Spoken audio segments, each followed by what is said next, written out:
Hey everybody, welcome back to my channel Culture Lab. Great that you're back again. For those of you who've been wondering how the German educational system works, this is the video for you. So today in Culture Lab I'm going to talk about how the German educational system is structured and how education is valued and perceived in society, and of course a little bit of my own opinion on it too. So let's get straight into it.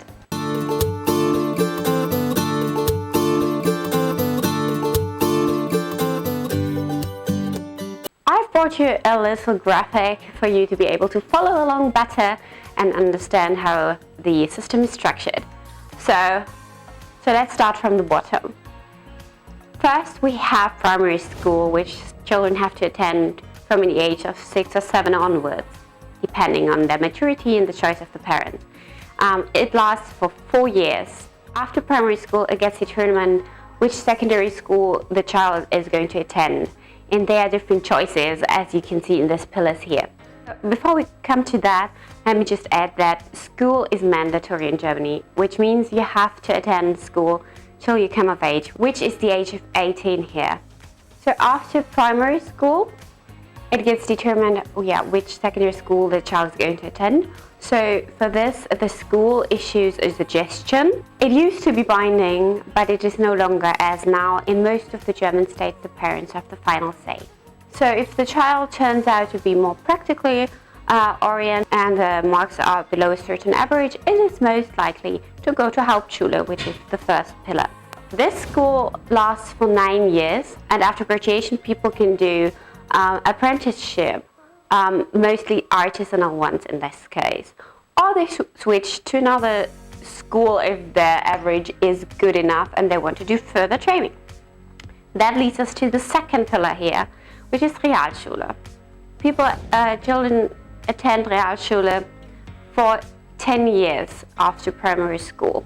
After Realschule you can do most apprenticeships or even qualify further and switch to Gymnasium, which is the third pillar, and do your university entrance qualification. So here already you can see one important trait of the German education system, which is permeability. It is very much possible to switch from one type of school to the other if you have the requested score. So even though the decision which secondary school you're taking is taken quite early, too early one could say really, you are not restricted to this one path or one track. I mean, life is a process, everything is in flux, so we keep developing, altering and growing, and even if you're beginning, you're not even thinking of studying at some point, you can still do that if you're good enough, if you qualify enough, and then switch between these pillars. I just want to briefly mention that the system is way more complex than this. I've just broken it down and narrowed it down for you because there's so many more options and school types, and I get confused myself, and there are so many crossing arrows on which path you can take that it's even still I don't get it, to be honest. But this is the basics. This is what you need to know. So back to Realschule. If they feel they don't want to do an apprenticeship after Realschule, they can go to Gymnasium if they qualify for that, and then go to university or to a University of Applied Science, which we have quite a lot. So let's come to the third pillar, which is Gymnasium, that grants you the university entrance qualification after graduation, and it lasts 12 to 13 years. Depending on the school and the state, because it used to be 13 years, but then it got reduced to 12. So there are general Gymnasien, that's the German plural, and specialized one, which, for example, specialize in economy, social sciences, tech, or health. But generally speaking, you can also choose profiles in the general Gymnasium. So, for example, I chose language profile, where I had English and Latin and French, and I continued French and English till my final exams. So generally you have a really wide variety of subjects till the end. So I, for example, even though I had the language profile, I also had physics, chemistry and biology all the way, and only got rid of physics after grade 10. So here we see a great appreciation of wide education, which I like very much. And this also brings us to a great advantage. We of course are not restricted when it comes to studying, because with your graduation from General Gymnasium you can study almost anything if you're good enough, of course. So anything from pedagogy, economy, computer science, healthcare, journalism, everything's possible because you have not been restricted beforehand. When you're in a specialized gymnasium, this is a little different, but generally also the choice is absolutely wide. So alterations or individual growth and change is very much practicable in the system.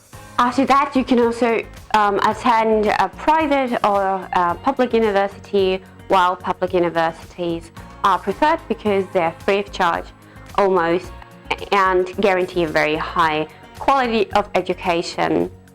So this is the structural overview. I think I'm going to do one more video on the university and studying in Germany itself, because it's a very wide topic and a lot of information that may concern you or might be of importance. But now let's come to the second point.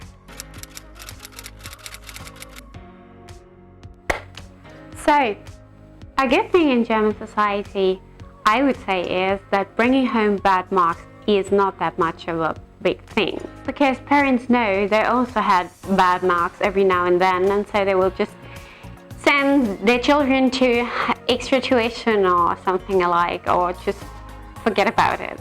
Nor will you find that extreme competition between children that I have heard of from other cultures. You will not be bullied if you have bad marks. Even the opposite. You're sometimes mocked when you're the one to top the class, and when you're seen as the nerd who always studies and wants to have the best marks. It's also widely accepted that children are doing very well in some subjects and do not show as much talent in other subjects, because you cannot top the class in every subject. That's why we are human. And grades will also most of the time be handled confidentially, so they will not be read out aloud, and also your neighbor will not know your mark unless you're willing to share it with them. So there is also not the system of ranking within a class. There are no percentages. Marks in Germany work like this. You can go from 1, so 1, which is very good, to 6, which is unsatisfying. So also there is not really a fail mark. You only have to repeat a year if marks are below a certain average, or you have a lot of 5s at the end of the year. However, repeating a class doesn't happen too often, because the system is very soft and it drags along all kinds of weaker students till the very end, which is not necessarily an advantage, I would say, because it doesn't give them the time to reflect on whether this school was really the best choice for them, or to catch up with the educational gaps, the gaps they have so far.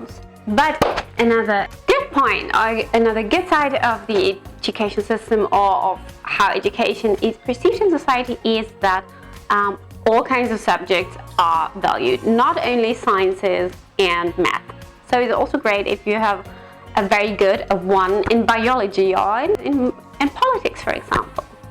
So universal education is very much acknowledged and valued here, which I second very much. But yeah, of course, nowadays you can see the drastic decline in linguistic abilities, because this is one of the effects of the digital age. On the other hand side, critical thinking, questioning statements or things that are perceived as a truth, and debating different stances, referring to stances of fellow students, is very much strengthened throughout the system.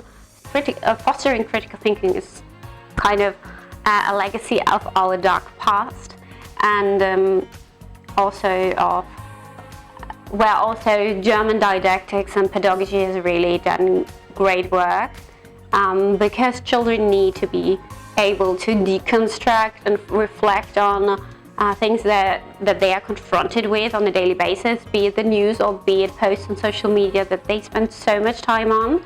So this is really a point I absolutely love about the German school or this German system, and that society does not only want machines who just learns by heart, then just pukes it out at the day of the exam and then forgets about it.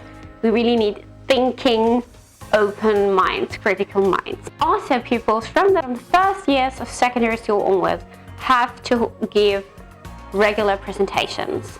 And also they often have to hand in original elaboration on their topic to practice informative or argumentative writing. And today more and more parents are pushing for their children to attend gymnasium and then study afterwards, which has, in my eyes, become kind of a competitive thing, kind of a status thing to keep up with other parents, and does not really reflect their children's potential or their children's talents or even interests. So it is extremely important to recognize a child's true interest and potential and foster those things instead of trying to press it into a certain form.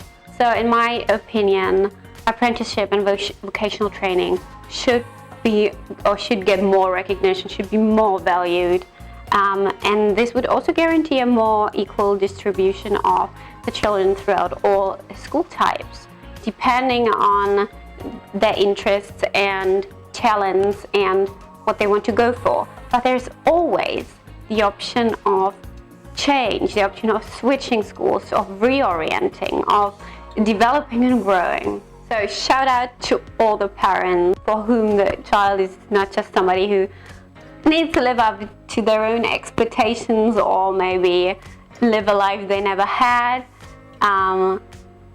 but to make them confident young people able of critical thinking and questioning things and recognizing their potential and letting them do what they love and where their true ambitions lie.